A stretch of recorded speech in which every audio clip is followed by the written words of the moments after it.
Ladies and gentlemen, welcome back down under the mat. We are here in Madison Square Garage around the pool table of relevancy. This is Mr. Dan Danielson. Mr. this time. Mr. Oh, that's nice. I am Roddy Reece. We are here to talk about wrestling. It has been quite the week in wrestling, so let's just kick straight into it. Dan, how are you feeling? I'm feeling good. It's been a big week.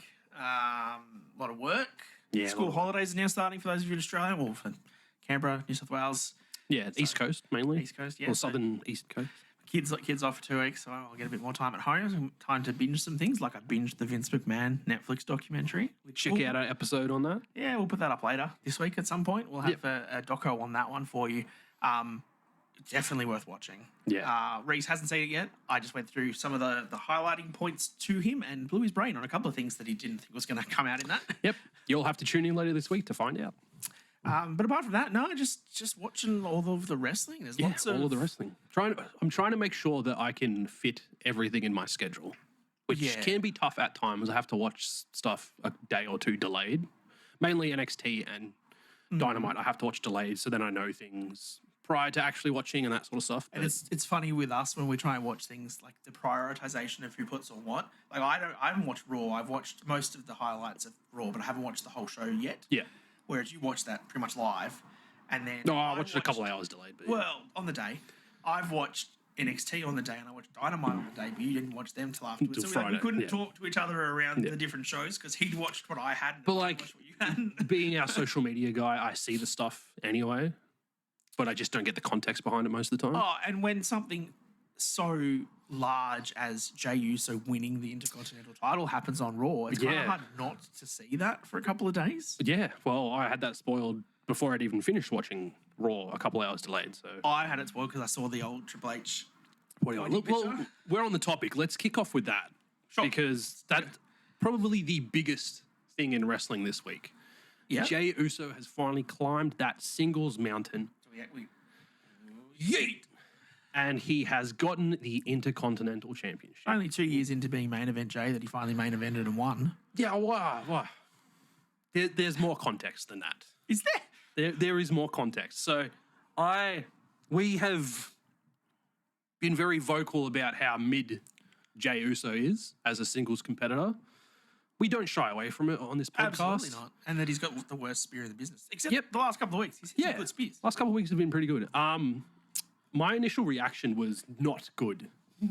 I am very impulsive a lot of the time. And my initial thoughts was, no, God, no, why? Now this makes messages. Bron look stupid. They've done so well building Bron Breakker up and they've just thrown it all away. And that was my first 24, 36 hours of reactions.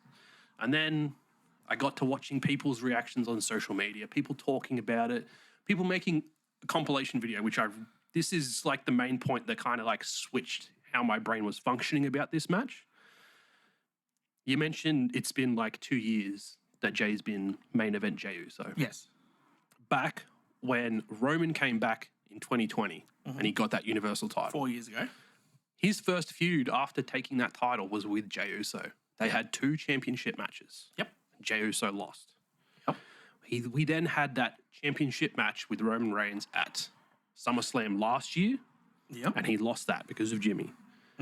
He did not beat Gunther earlier this year for that Intercontinental Championship. Yep. And now that whole story arc of him trying to climb that mountain is done. And when you look at it as that whole picture, it paints it in a lot more of a positive light for me, rather than me just being like, no, Jey Uso's shit, he doesn't deserve that title. What about Bron Breakker? I have flipped my script. Okay. I don't agree with that perspective of it. Okay. I still don't like main event Jey. Yeah, I think he's a better tag team wrestler than he is a singles wrestler. Do I think that this was the right decision? I don't know. I'm on the fence. What I think...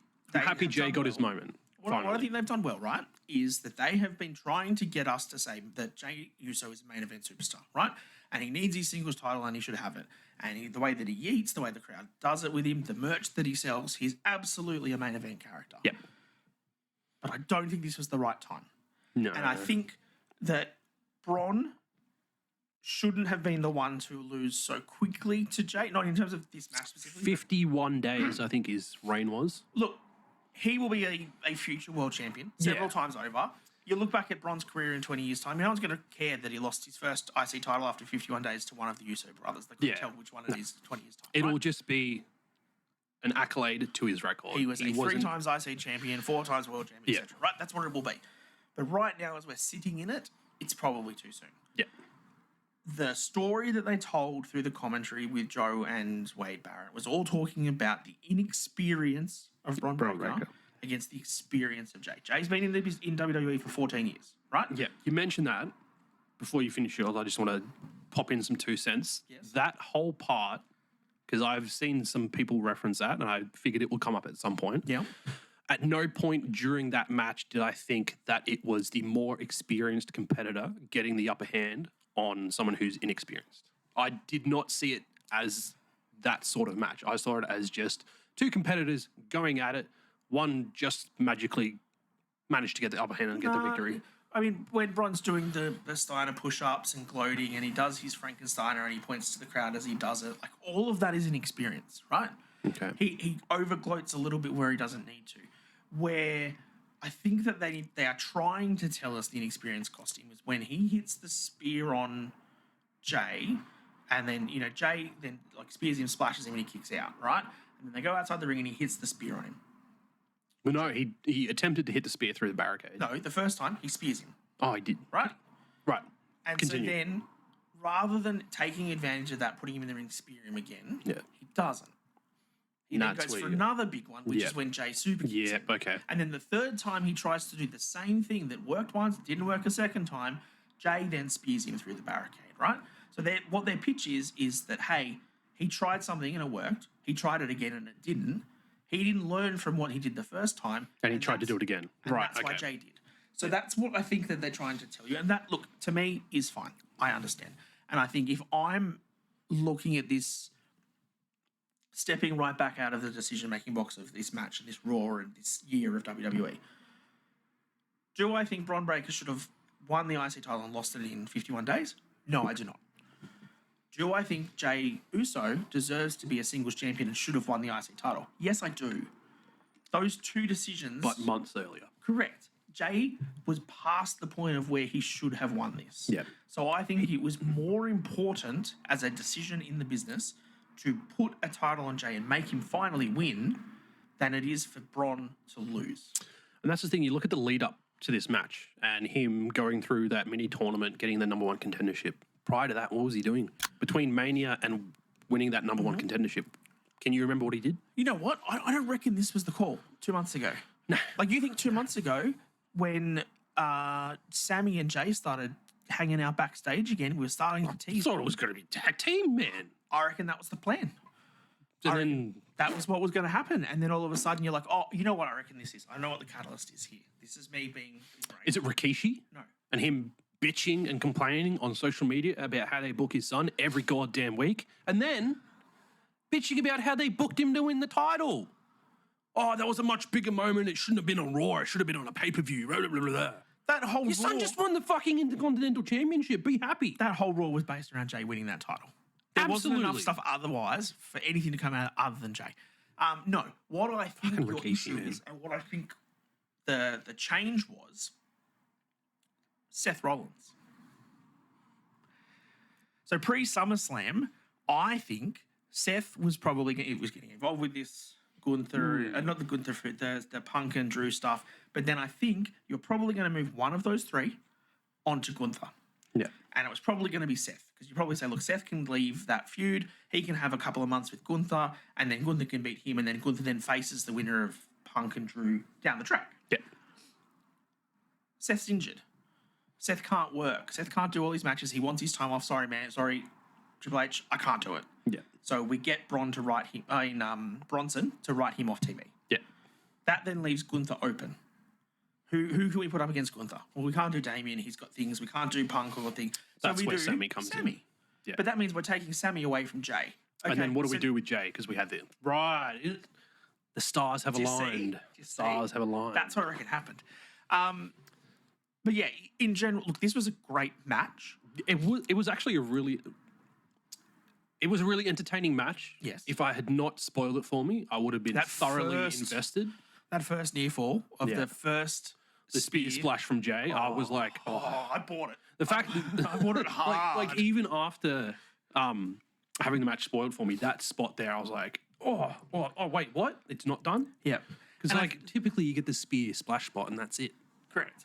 And what I think really elevated this was Joe Tessitore on commentary was just so over for this match. Yeah. And the crowd. Jey to win, walk into the crowd, the whole crowd's yeeting at him, everyone's cheering. He got his moment. I think that proves that Jey definitely deserved this moment. Yeah.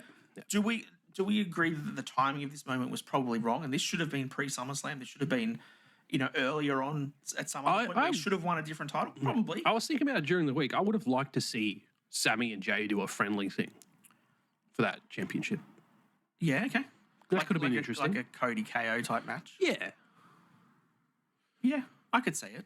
I think this hopefully opens up Breakker to do something else now. Yeah. I'm not saying that he was ever hamstrung down by the IC title. He made that thing look great. Yeah. The last couple of weeks where he was walking around backstage menacingly telling him, nah. perfect. Such a good way of his character. But also, I can't remember who it was. Maybe it was Undertaker. There was someone that was talking that you've got to... Oh, no, he was talking about Gunther. But I think it's kind of the same idea for Bron. That the crowd is going to start liking them. They keep doing these cool spear spots and he's running around and he's hitting Frankenstein. He's meant to be a heel, but everyone loves him. Correct. He mentions dogs barking and the whole crowd is just like, oh. They're going to turn face eventually. Yeah. So you can't keep holding him as a heel when it doesn't work for what the crowd's wanting. So sometimes you just have to do what the crowd wants. Are they going to line him up for Gunther? That's what I reckon he goes. That's going to be sick. Because I think, like we said at the start, he's another person on that handful of people that has actually pinned Gunther. Correct. And then we said at the start that, Bron's so early in his career that he can take these losses and he can keep moving. You can build him up for another 2 months and face him with Gunther and he can lose that. Doesn't matter. He got there and he did well doing it. Yep. Wow. All right. Well, Jey has elevated himself to singles champion. Speaking of being elevated, we got the announcement. We lost, bro. Elevated? Yeah, no, I'm not going to sing it. I thought about it for a second. We got the announcement that at Bad Blood, Rhea Ripley versus Liv Morgan will have Dominic Mysterio suspended above the ring in a shark cage. How good? That's such a dumb thing to think about. Like, what was the last one? Was that Chris Jericho with the KO? Where Jericho was in the shark cage? Yeah, it's been a while. I reckon I feel like that was probably the last one yet. And we have advocated on this podcast several times for a Dom on a pole match. I mean, this is the next best thing, it's right? Pretty close to it, let's be fair. Triple H has said he watches social media, so he's seen it and he's like, I can't do on a pole, but I'll give you a shark cage. Yeah. Look, I think it's fun. I think it's fine. I loved Dom's reaction when she mentioned it. He goes, going behind bars. He's like, I can't go back again. I can't go back again. That was fantastic. I hopefully think that this means there is enough shenanigans around the match that Liv can still win. Yeah.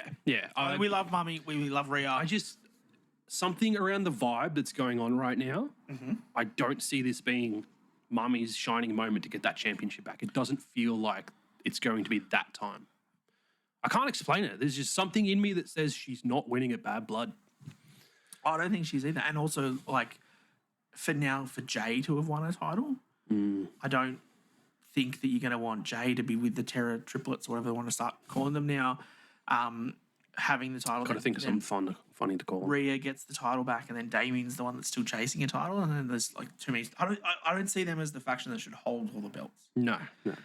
So I don't think she gets it. I think Liv needs to keep, because you need to keep some validity to the Judgment Day. Yeah. Because they're crappy right now. They really are. Their first tag team title defense. Yeah, which they won. And that leads us on into the Woods story, right? Yeah. We can talk about that quickly. You don't like this. I don't. You don't like how this is going. I don't. I said this the other. I don't want them to split it. I want them to build the tension and then give it time. Give it time. I really liked the interaction between Xavier and Rey Mysterio backstage. I did, but I also think that like Woods was a bit of a dick, where he's like, well, don't come back and apologize to me without giving me a tag team title shot. I'm like, what's Ray going to give you a title shot? Yeah, that was kind of weird. And then the whole mention of like, you can see him not having a singles accomplishment is starting to come out. He won King of the Ring. He was King of the Ring. How many people forgot about it 12 months later? Yeah, that doesn't matter. He's never won a singles title, sure. Yeah.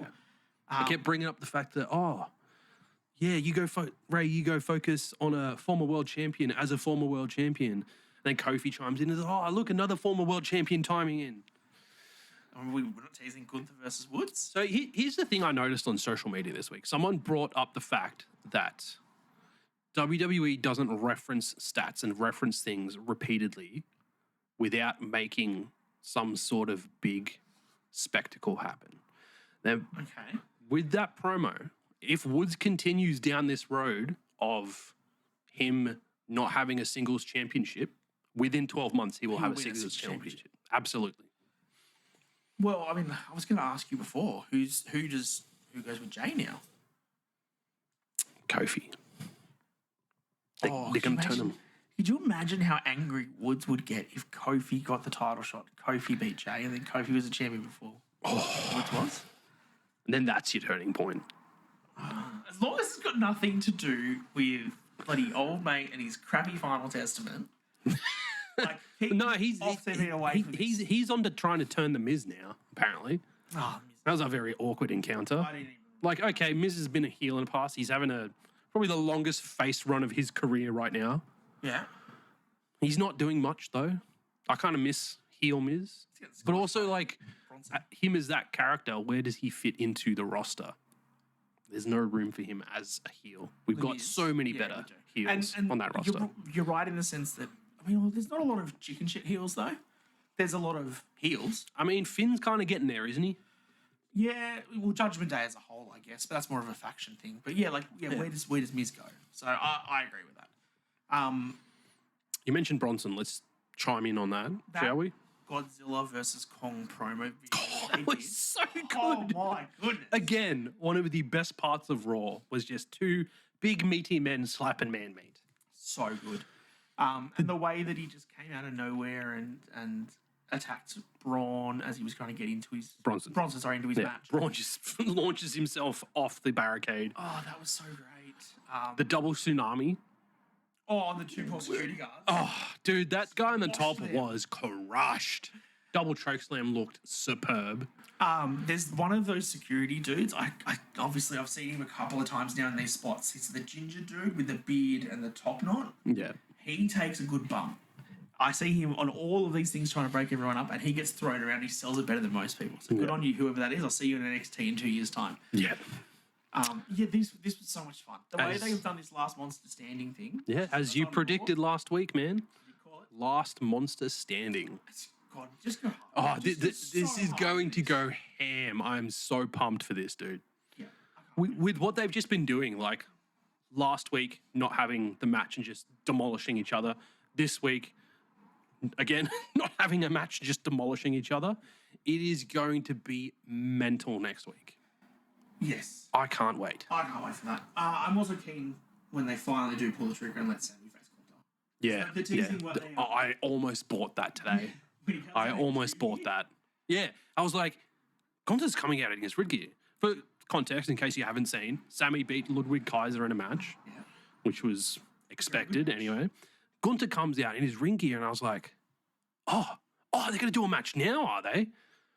I got done, man. Hook, line, and sinker. Yep. I like. How foolish of me. No way was Gunther just going to give someone a world title shot on Raw. I kind of saw it like, he's just had a match, so he's going to be weak and he's just going to dominate him. Yeah, but no, he just comes on the apron and he's just like, no. No, again. No. I like that. I think that's gonna have to be Survivor Series. Yeah, I think so. I think they'll have to stretch it out. That is a long time stretching it out, though. It's literally 2 months away. Is it the end of November, is it? Yeah. can they stretch this out for 2 months, or are they just going to... Before then or something? I don't think it's been officially announced yet, has it? I don't know. Because I feel like 2 full months between pay-per-views is too long for WWE. Surely. Yeah. I guess we'll find out. Yeah. Speaking of semi-pay-per-view type things, let's move to NXT for their on the CW next week. Next week. Because they're all talking and setting up. So there's more videos of CM Punk with Ethan Page, Williams. He's going to call it down the line. That's it. It's not John Jost that I really care about. No. From 18 Down Under. Apart from 18 Down Under. They were there. I watched Grayson Waller's live stream on Instagram for that segment. Yeah. I was at work and the notification popped on. I was like, sure, I'll just pop it on and just prop against my laptop. Yeah. It's pretty funny. I didn't realise Nathan Fraser could talk so well.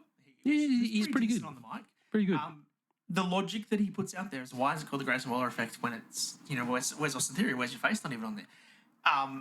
It's another pin in the side of let's try and split these guys up. I get that, but it's not a logical argument. Well, that's what Grayson tried to say. Grayson was like, I've had this way before we were a tag team. Like, it's always been about me. It's always been my show. Was it ever the what was Jericho's show?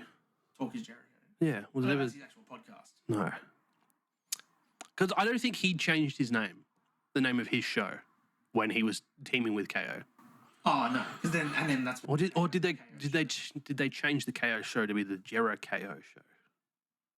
I don't remember. Or am I maybe just wishful thinking booking? I don't know. Great booking, well done. But yeah, it's not a logical argument. No, it's not. Speaking of also non-logical things, the media scrum. Yeah, look, it wasn't fantastic. And Julia, and what I thought was funny, like watching it back, was how awkward and terrible it was. But and I get Julia doesn't have any visions of wrestling, and I don't think any of this awkward feeling around this was because of that. I think this was awkward because Roxanne was sitting there really weird. Funaki was sitting next to Julia writing notes and everything. Pretending to write notes. There was media in the front row that were asking the questions. And Byron Saxton was running it like it was a post-match press conference. Yeah. Very weird environment. It was weirdly shocking. Yeah. And look, I get NXT is the place where you try and do things different. You want to try and throw something in the wall, see if it sticks. This didn't stick. No. Okay, don't do this one again. No.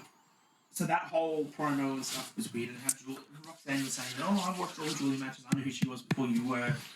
But then... all that sort of stuff was, it was fine. And then when, someone interrupts and Byron's like, whatever media outlet it is, please, wait for your turn. We're going to ask you questions. It came from the big screen, Byron. It's not someone sitting in the front row. I saw the clip of this. Again, got it spoiled before I watched it. Stephanie McCurry. What a perfect way to introduce her. Because everyone's got the hype around Roxanne and Julia at the moment. They're like, it's going to be a banger match. We're pumped for it. And everyone's just wondering where Stephanie McCurry is. And then she comes on the Titantron and she's like, whoever wins next week on the CW debut, I've got next. So, I love that. I love that that's the pick that she comes in. Perfect. Does that now make her to be the bigger bad than Julia? Are you pitching? My first initial thought was Julia's not going to win. Because you're not going to give straight away Julia versus Stephanie, right? Yeah. To me, because these last couple of months, everyone's known that Julia and Stephanie have been on their way to NXT. We've been waiting for them to show up. Roxanne has known that they've been coming. So everyone's like, when they come, and she's acknowledged it. She's acknowledged the fact that everyone's saying, when either of them come, your title reign is done.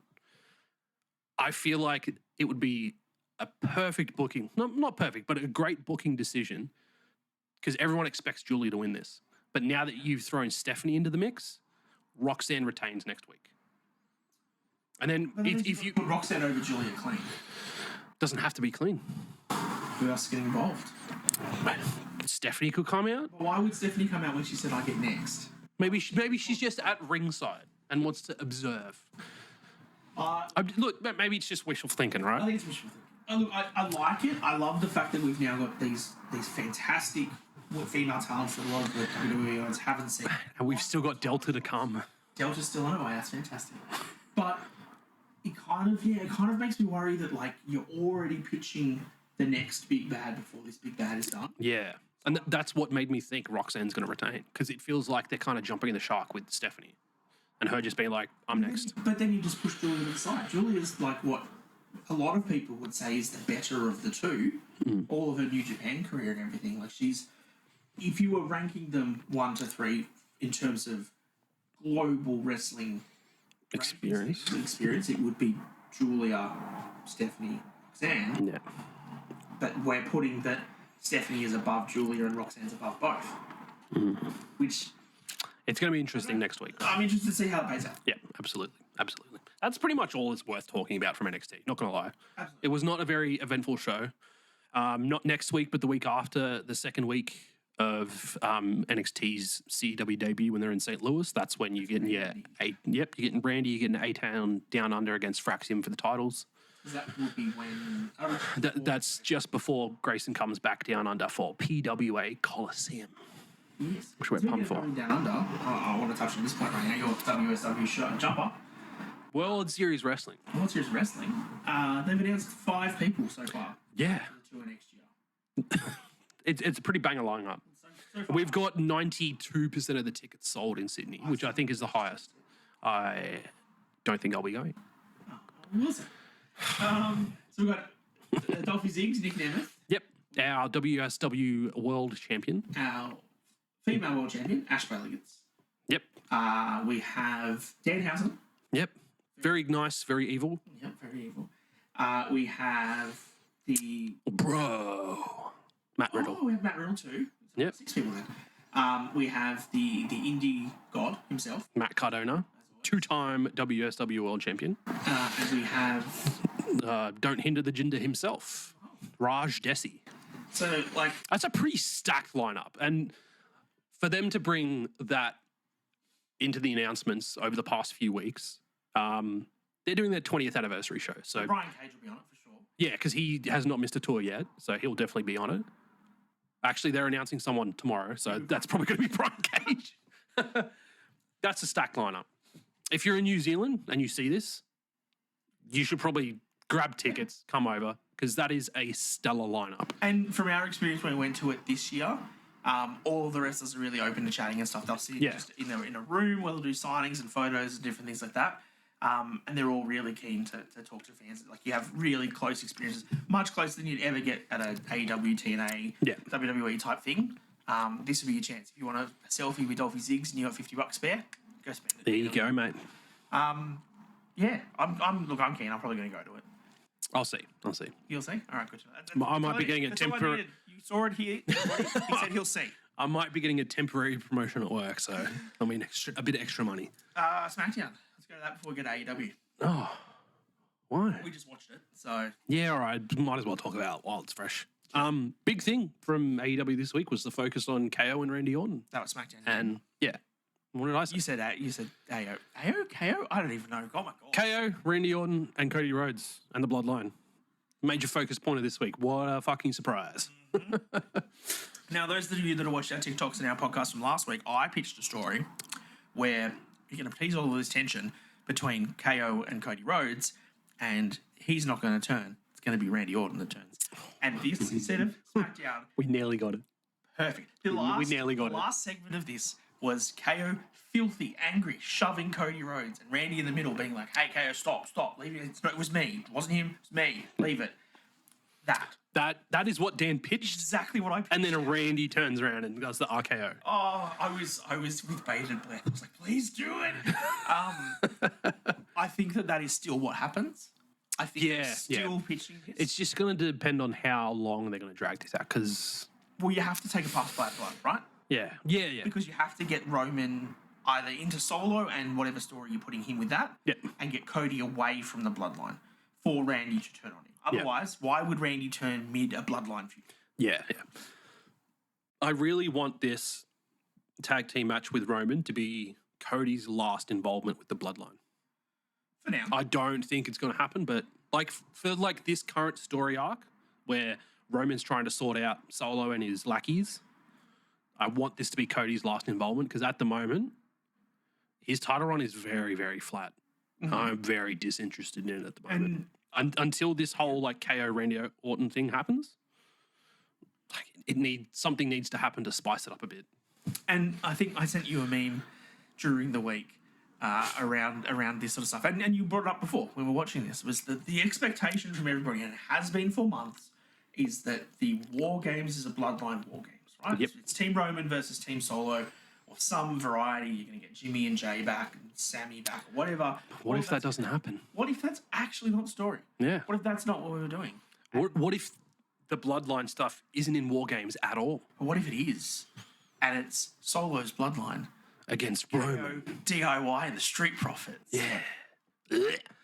I don't think that'll happen either. No, because that's not going to put butts in seats. But you're right in that you want Cody away from that story. Yeah. Because if it does come out that it's the bloodline against Roman, and Roman can't find Jimmy or Jey or wherever to come back and help him, and it's just Roman with KO and Randy and Cody with him, like, I can't buy them, especially KO, man. Like, the story they've told is that he can't deal with them for the last 4 years. Yeah. He's never pinned anyone from the bloodline, ever.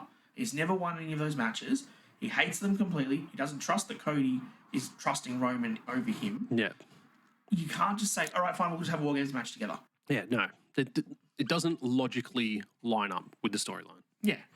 So I think that... And that's 2 months away as well. Far out. It's a long time away. It is. It's a long time. I mean, it gives you time. What is Cody going to... Like, we got Cody next week with Roman. What is Cody going to do in between that? Surely he's got to have a one-on-one title match. Survivor Series? He's got to. AJ Styles will come back next week. They're just randomly going to throw him back in the world title picture just to keep Cody busy. Who else is there? Because it's been a month since Cody's defended that title. Yeah, and he won't defend it at Bad Blood. Nope. And depending on what happens, he might not defend it at Survivor Series either. Is this what we're all... What are they doing? What are they doing, man? This is exactly what everyone was worried about. The story was completed. He got the title. He had a banger match with AJ Styles at France. Yes. Give him that. Everything from then on has been pretty average. He had a great match with KO. Yeah, well, yeah, but nobody was buying KO winning that at all. It was just a match. That was like that was an AEW match. It was just a match for the sake of it. I didn't bring this up in our other episode that you can find on our YouTubes where we go through the Vince McMahon doco. Oh, okay. But there was a comment in that documentary from Cody Rhodes. They talked to Cody Rhodes, and it's funny because he's called Cody Rhodes, Dusty Rhodes' son. They can't stop doing it. But he makes a comment in that documentary series. Go back and watch our video and actually watch the docos from Netflix because they're great. Yep. About Hulk Hogan. And they do a fairly big chunk of the thing, obviously, around the WCW versus WWF wars.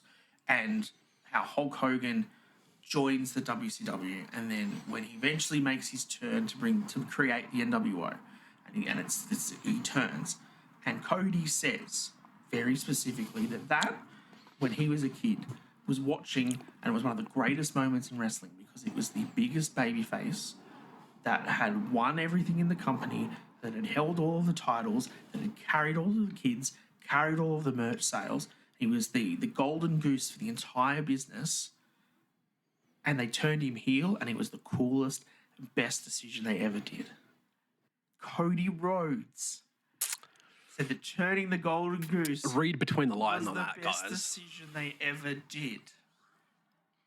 Everyone's clamoring for it. It's Cody turning. Cody as a heel would be phenomenal. La la la la. I'm bringing it back, guys. I mean, you'd have to start dyeing his hair black again. Back in his AEW days. Go for darker suits instead of all his light ones. I'd love it, man. That's what would spice up his title reign. He's the one that turns on KO and Randy. Nobody would expect that. That'd be so sick, dude. Expect that. Interesting. Yeah. I could because if he turns on Roman in the tag match, that just still makes him the bigger babyface. Even though Roman is back as a babyface, I don't know about that. Could you turn Cody heel against Roman? I think everyone's so happy that Roman's back that if Cody was to turn on Roman, people would start turning on Cody. So do you think that... I feel like that Roman's at that point now. He is like the Hulk Hogan. He's the John Cena. He doesn't have the title, but he is that face of the company, So do you think top of the card. we go into WrestleMania next year for Cody versus Roman 3 with Cody as the heel? That'd be something, wouldn't it? Get chills just thinking about it. Other thoughts from SmackDown? Carmelo Hayes and Andrade, the 6th match in this series. Yes. Another banger. So that there was a little backstage segment between Andrade and LA Knight. Andrade has essentially said, in my culture, when you show a sign of respect, you shake someone's hand. If you beat someone, you shake someone's hand. You didn't do that and you lost my respect. And then before LA Knight could get a great response out. LA Knight wasn't not trying to shake his hand. He was just awkwardly trying to fist bump him, and like that was weird. It was very awkward last week. wasn't So a- maybe it was just them trying to play that off, that awkward encounter off, as If they have, that's a good quick run on the story. oh, absolutely.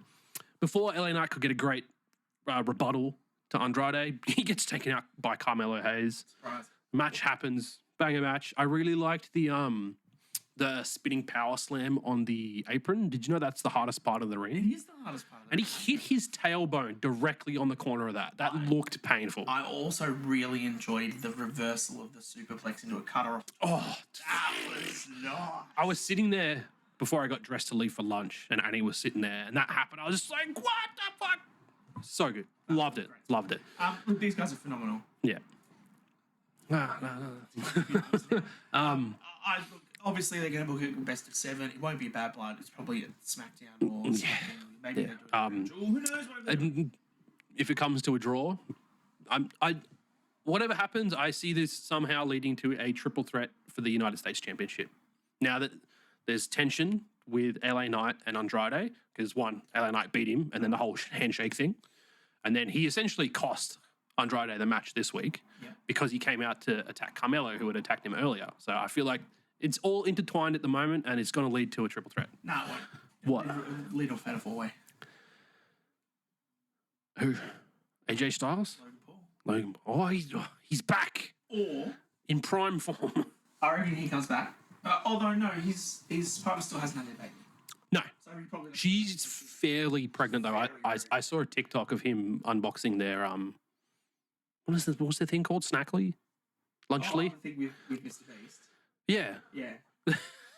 You just like put the little prime bottle on her belly. Yeah. And she's very heavily pregnant. It'll be a matter of weeks, I'd say, So I before reckon she's here. maybe he doesn't come back until that happens. So maybe my idea of Fed 4 ways out. Yeah. The other thing would be if you bring Logan Paul back, he could be your match against Cody. Yeah. He could be your match against AJ Styles. Didn't he already have a match against Cody this year? No, he had a match with Roman. Did he have a match with Cody overseas? Yeah. You sure? Mexico. What was in Mexico's Backlash next year, right? After the Backlash match, it was LA Knight, it was Logan Paul and Cody Rhodes. I thought Logan... It was. I think so, maybe. Yeah. SummerSlam? No, it wasn't SummerSlam. Cody Rhodes. Yeah. Defeated like a king and queen of the ring. Ah, there we go. So it was In Saudi. In Saudi. Yeah. Well then, yeah, bring him back and let him fight AJ Styles. Give AJ Styles something to do. Logan Paul. Yeah, AJ's been announced to return next week. And both of us are like, what's he doing? He's just going to cut a promo. Hey, I'm back. Hooray! Yeah. Honestly, I can't think of... Because does he feud with Baron Corbin and Giovanni Vinci? he can't go back in the world title picture.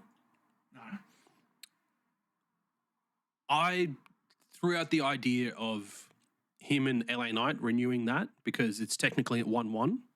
So there's still that rubber match to be had. Mm-hmm. Why not put AJ Styles in the United States title picture? Maybe. 'Cause, like, then you get Carmelo and Andrade being like, hey, you jump in the line. And then he can set up some... Perfect tension between everyone. Yeah, okay. It could work. Because, like, the OC's dead as far as I'm concerned. Because, exactly. Michin's off doing her own thing.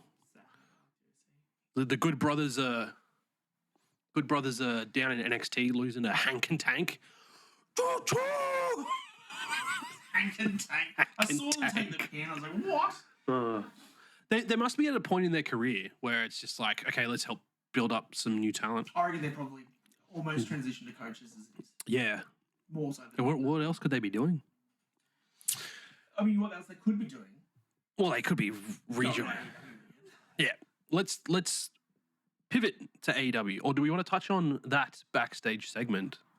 Let's touch on that backstage segment with Nia Jax and Tiffany Stratton. Sure. Have you got any comments on it? I mean, she choked her out. Yeah, she choked her It's out. a little bit violent. It is. Aggressive.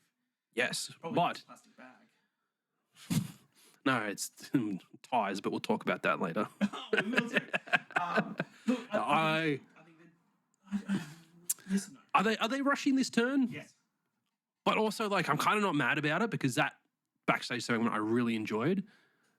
Tiffy's getting really good at doing different reactions other than being like a ditzy blonde. So props to her.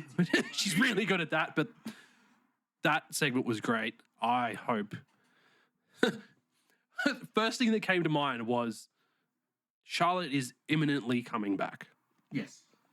What happens all the time with Charlotte when she wins the title? She's cashed in on it. Charlotte comes back, beats Nia for the title. Tiffany cashes in. I think that's fair because that way you don't have Tiffany cashing in on Nia. Yeah. It gives Charlotte another title run, and then she goes. Go 15. Look. If WWE hasn't, while Vince was around, I don't know what Triple H is going to do.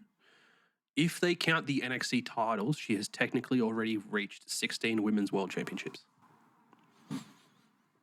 Yeah, okay.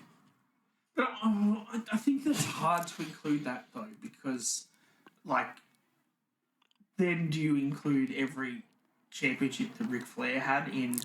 Well, WCW, people like to. Yeah, people like to. All of those, like, he won them everywhere. And they all Yeah, like, what, 25 championships or something? Yeah, so then it's not a 16-time world champion. Yeah, but, like... That's not the record then. But it's NXT. It's part of the company. Yeah, but John Cena never had an NXT event title, and he would have. Was he the OVW champion? No, I don't think so. How did John Cena not win the OVW championship? Well, he got called up too fast. Fuck, we lost the video. Oh, no! Apologies for the technical difficulties there, but we have returned down under the mat. Yeah. We're going to move on to AEW now. Before we do that, can I just put a pitch out to everybody that's watching us on YouTube and TikTok and everything? If you want to support us, like and subscribe so we can start getting some advertising, because we're going to use it to buy a new camera, because this one's a piece of crap. It's a piece of shit. Keeps dying on a stupid battery. Yeah. AEW. Yeah. It's a thing to all elite wrestling. Yep. Yeah, all elite wrestling. Funny thing, before we get into the matches and stuff, I'm pretty sure is Nick. Who's the charismatic one? I can't remember. Who's the better brother? Is it Nick or is it Matt? I think it's Matt. Matt. Okay, so Matthew Jackson was on. I think he was on AEW this week with RJ doing an interview. Yeah. And apparently, the original name for AEW, what was it? World's Best Wrestler. World's Best Wrestler. WBW. WBW. I saw that. I just cracked up. What a ridiculous... AEW's a great name, but it could have been WBW. Which is terrible. Could you imagine, though, if they called Lads Best Wrestling and they went to the England? LBW. Yeah. That's a great cricket joke. You're welcome. You said that in the chat. I did not connect the dots. You didn't. I did not connect the dots until just now. Until it was LBW? Yeah, all right. Love it. Well, what the first thing to talk about for all elite wrestling for this week was that it was Dynamite Grand Slam. And then it was Rampage Grand Slam, and then it was Collision Grand Slam. But we're recording this before Sunday, so we haven't seen Collision. No, we have not. We wouldn't have watched anyway. No, Sorry. Danielson versus Nigel McGuinness. Now, I liked the premise of this match. We got the fake out. The fake out was there. Was he going to show up? Is he not going to show up? And then we had the Brian countdown. It was a good match. Technically, it was a good match, and it was very technical. There was lots of submissions and different moves that they used to do. Holds in and reversals, and the arm stuff where they were moving with their arm stuff around the ring apron. I liked the part in the middle where Nigel hit Daniel with the Psycho knee, and then Daniel went through the ropes and came back out with the lariat, which is what Nigel does. Is because Dean Ambrose used to do that? Is that where he got it from? Yes. Okay. Yes. Yeah, from Nigel. Everything makes.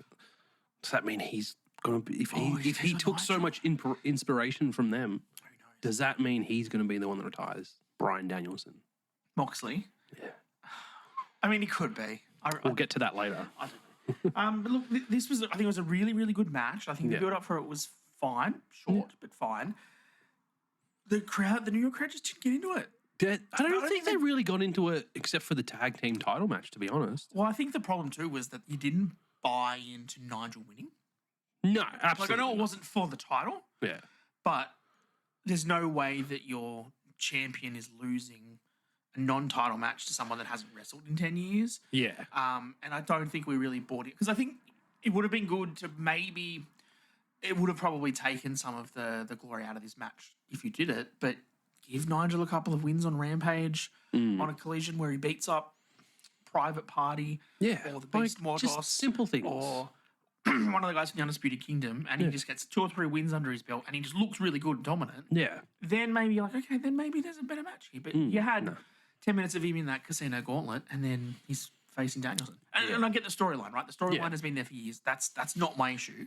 My issue is the credibility of Nigel in the ring right now, rather than relying on 11 years worth of his history with Danielson in ROH. Yeah, absolutely agree. And I think the closing sequence of that match, Daniel getting the bell lock in, and then Nigel saying thank you and tapping out. Yeah, I think this was all just an angle to show that Nigel could still go at it in the ring. So I think now that he's had that opportunity and hasn't beaten Bryan Danielson, that's it.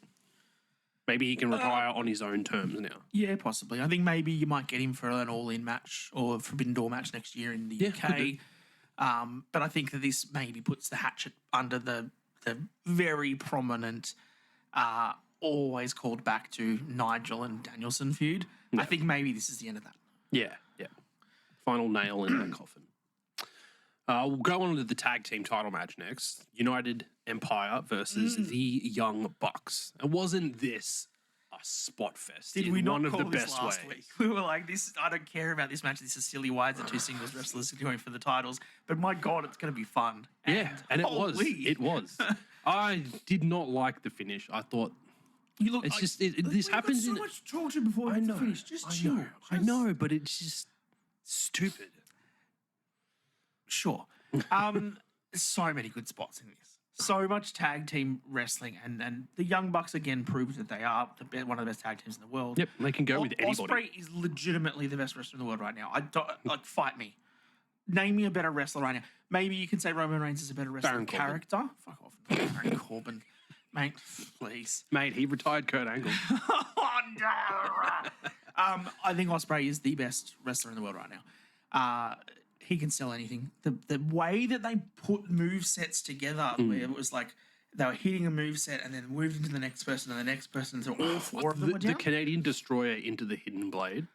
Phenomenal. After whatever it was that took out the first Jackson, then Fletcher went down. Then there was the Canadian Destroyer. Then it was a hit. All 4 of them were down. Yeah. Then there was the dueling, the 2 Styles clashes at the same time. There was super kicks everywhere. There's almost too much to recollect. Absolutely everything.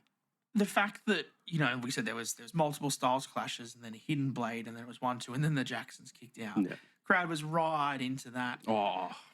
Then there were a couple times when I was like, are they going to change the titles?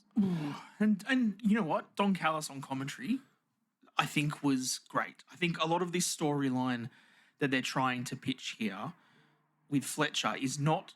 I think Callis is trying to say, I've now got Ospreay back in the family. Yeah. But I think all he has done is put Fletcher out of the family. The way that he is doing this. Yeah, the way that whole ending angle happened with the screwdriver and Will Ospreay physically stopping Kyle from using it and then that ending up costing them the match. Because the finish, which we saw, was he was going for the screwdriver. Yep. Then Ospreay said no, gave it to the referee. Then we got the... Can't remember exactly what. Was it straight into the belt shot? Yeah, it worked. There was a couple of moves before that, but then we had the belt shot. where they got it in the ring, missed. One of the Jacksons threw it out into the other one. Who caught it on the apron and bang. And then bang, yeah. And then Kyle kicked out after the title shot. And then they went straight into the EVP, the super kicks and then the EVP trigger and then won. Yeah. Why? Because the Jacksons were already kicked out of the Hidden Blade and the TK driver from the title other belt two. shot, guys. Come on. Yeah. Come on. Great match. Fantastic match. And I loved the camera shot at the end where you had Fletcher looking back at Ospreay being like, I'm sorry, man. Like, what just happened? And Callis is the one right in the middle of the two of them. It's very definite that they did that for a reason. I think that's great. I think this leads to... Fletcher versus Ospreay. No, I don't think so. I think this leads to Fletcher leaving Don Callis. Okay. I think that Ospreay pulls him out. You get United Empire back until Mark Davis is fit, and then you can have Aussie Open again. Yeah. Because I don't think you can have Aussie Open under Callis, and then I think you can probably keep Takeshita in the family, and he can stay heel. I think everyone's starting to get everyone's going to like Fletcher too much. Yeah, absolutely. Absolutely. My other notes that I had for this was the FTW title got retired. Yes, it did. I did not care for this match at all. Yeah, no, me either. And to be honest, like, the title was never officially recognized by AEW anyway, so them retiring it, I could not give two shits about. It's just one less title belt to have taken up time on TV. Yeah, okay. Well, that's his title belt essentially, so I understand why that's very emotional for him. But yeah, look, I think the actual like ceremony or the patrimony of him retiring the title and handing it to Taz and they hugging and stuff. Great, good, perfect. I was expecting him to relinquish it and then award it to Taz, and then he could. I kind of thought that would have been the case. I thought he would do something like so then Taz was the one to bring it in. He was the first ever, and he could be the last ever. Yeah, get in the ring with me or something, Dad, and then him lie down and say, finger poke of doom. Yeah, so down. What the one thing that annoyed me, I can't remember if it was Schiavone or Excalibur, but when that's happening, someone yelled. One of the two of them was like, I can't believe this is happening. Nobody ever saw this coming. There's no way that we could have ever seen this coming. The internet's been talking about this for months, that they were going to get rid of the FTW title. Like, everyone knew this was going to happen at some point. They have too many titles. They've said they wanted to get rid of stuff. We saw this coming. Yeah. Speaking of things coming, and something that we didn't see coming. Somebody stop me. Nobody, I don't know the words. Nobody control me. I'm coming. MVP is all elite. Surprise? I mean, no, not really. He's been very sour after he's left WWE. So That's an understatement. Yeah, it's not surprising, but I think the way that they brought him in is very good. I like this. So the context, if you didn't watch Dynamite, was Prince Shivani? Nana. Was it Shivani that was on stage? Call out Prince Nana. Swerve's music hits. Nana comes out. Thank fuck it's not Swerve, because he still should be selling the injuries and not being on TV yet. Yep. Nana was throwing his coffee out, trying to do all his spruiking, doing all his dancing and swerving and stuff. And then just talking about how, look, Swerve's not medically cleared. He won't be back yet, but, when he does, he'll be ready to go. All that sort of stuff. Whose house? Swerve's house. And then MVP comes out and just struts out with his walking cane and just says that, Swerve's had a pretty tough time. Like, he lost his world title. His childhood house got burnt down. And then he got beat up in a cage by Hangman. And it's all because of And it's Nana. not necessarily all Swerve's fault, Maybe it's his management's fault. And Nana then instantly just turned. Yeah. That was really nice. Nana was joking around and he was, hang on a minute. Things got serious. I can see them playing off on this. I like the idea that you dangle that MVP wants him to talk business. Yeah. Gave him his business card. So, could you see Swerve go with MVP and the Hurt Syndicate when it comes through? Or do you have the first feud for the Hurt Syndicate and Bobby Lashley be Swerve Strickland? Oh, that'd be. Which way does they it go? could have some banger matches, dude. Oh, for sure. Oh, that'd be phenomenal. I don't know which way you do it.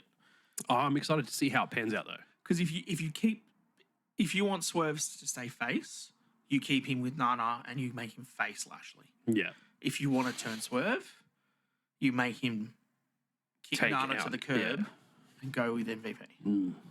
It'll be very interesting to see how that unfolds in the coming weeks. That's intriguing to me.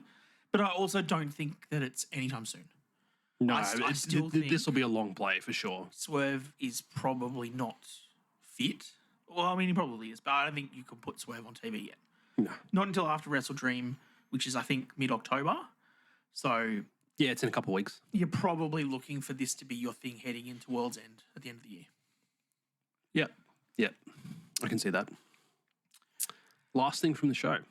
The thing that we did see coming, thank God. Oh, my God. Oh, so happy. John Moxley absolutely demolishes Darby Allin, and he is now facing Bryan Danielson at Wrestledream for the AEW World Championship. I remember not much about this match. It wasn't amazing. The one spot... Darby got thrown around a lot. Surprise. He had a dookie stain on his pants from the blood. Did he? Well, I watched a video where someone went to AEW with their friends who weren't into wrestling. Yeah. And because Darby was like bleeding from the mouth profusely I did for a see bit. that. He was spitting like really, thing in the mouth almost. He must have like wiped his mouth and then like wiped it on his pants, but he like wiped it in the middle of his pants and it looked like he shit himself. Yeah, and these guys' friends were commenting on the fact that it looked like he pooed his pants. Yeah, okay. That's so stupid. The only two spots I can remember was where Darby got Moxley's arm into the ring apron. Yeah. He did it into the ring to turnbuckle. The post. That was cool in the post. Because I haven't seen that before. No. Because I mean, I love seeing new shit, man. Most of the time, the posts are covered up or LED screens and stuff. I liked that. That was interesting. And then there was where he puts the chair spot outside, and then he does the flip to it. Yeah. And I remember that spot because there was the point where he was running around, and then Marina Shafir just stands there. And I was like, Darby, come on, bro. Like, she's not in the match. I know you're women and stuff, but like, just do your move. And he wouldn't. And so that cost him because then Moxley hit him from behind or whatever. But then when they ran around afterwards to set it up, Darby went to the top rope to do the flip. Yeah. And Moxley just ran around and sat on the chair. Like himself. Like Darby didn't put him in the chair to hit the move. Oh. Darby was already on the ropes. I must have missed that. Why would Moxley just sit in the chair? Yeah, like, I must have missed that. Why would you running around the outside and stuff? Like, I get it, but like, why would you just... Oh, Was he just... just take a a second. Oh, shit. that just... The timing of how they put that spot together just didn't work to me. And those are the two things that I remember from this entire match. Yeah. Darby got absolutely demolished from all I remember. He did not have a lot of offense in that match. So... Look, good. We didn't want him to... And I think that we didn't want him to retire Danielson.